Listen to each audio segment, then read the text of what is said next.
अस्सलाम वालेकुम students, my name is Ayesha Hanif. मैं आपकी बायोलॉजी टीचर हूँ।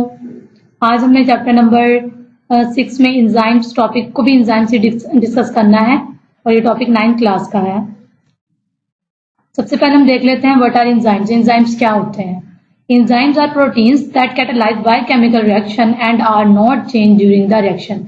यानी इंजाइम्स क्या होंगी? ऐसी प्रोटीन जो कैटालाइज करेंगी बाय केमिकल रिएक्शंस को और ड्यूरिंग रिएक्शन वो चेंज नहीं होंगी। अब इसमें दो तरह की सब्जेक्ट्स आते हैं। First one is substrate, number 2 is products. अब यहाँ पर सबस्ट्रेट क्या है?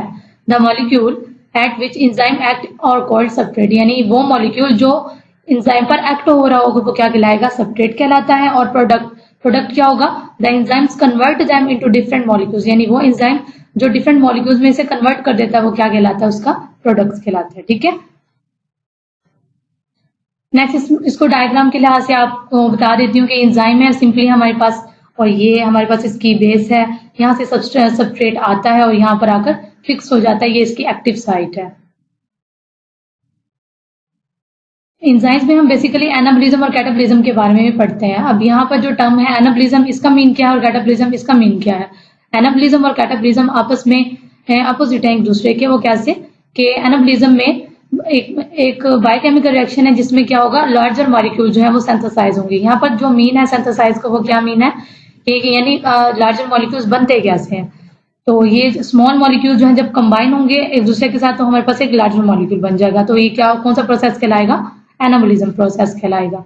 नेक्स्ट हमारे पास है कैटाबॉलिज्म। कैटाबॉलिज्म क्या होगा? जैसे एनाबॉलिज्म में लार्जर मॉलिक्यूल्स बन रहे हैं तो कैटाबॉलिज्म में क्या होगा कि स्मॉलर मॉलिक्यूल्स की फॉर्मेशन होगी। कैसे? Catabolism include the biochemical reactions in which larger molecules are broke down. ठीक है, कि लार्जर मॉलिक्यूल जो है वो ब्रोक होंगे, टूट जाएंगे। टूटने के बाद वो एक छोटे छोटे मॉलिक्यूल्स के अंदर कन्वर्ट हो जाएंगे। जो कौन सा प्रोसेस कहलाएगा? हमारे पास कैटाबॉलिज्म का प्रोसेस कहलाएगा।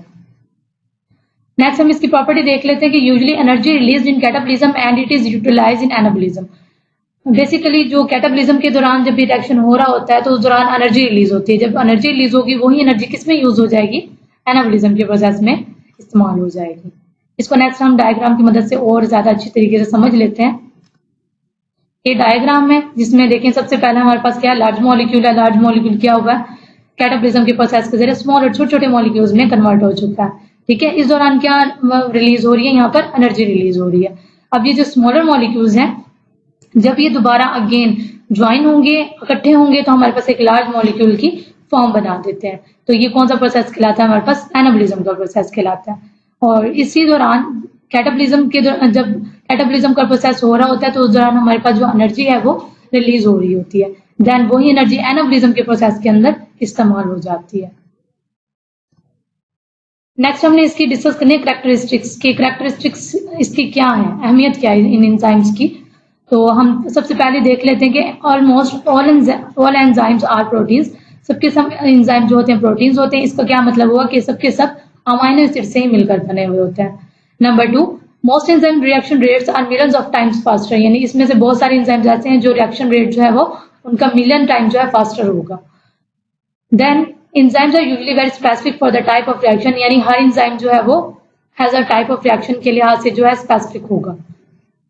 और वो डिपेंड किस पे कर रहा होगा? Nature of substrate. हमारे पास जो नेचर होगी सबस्ट्रेट की वो कैसी है उसी के लिहाज से जो एंजाइम्स है वो स्पेसिफिक होगा रिएक्शन के लिए।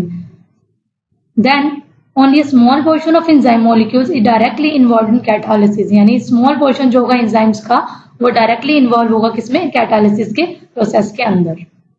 ये थी इसकी सम कैरेक्टरिस्टिक्स। नेक्स्ट हम इसकी डिस्कस करते हैं यूजेस कि एंजाइम्स हम कहाँ बेसिकली यूज कर रहे होते हैं। Enzymes are extensively used in different industries different industries में यूज किए जाते हैं फॉर फास्ट केमिकल रिएक्शन को फास्ट करने के लिए।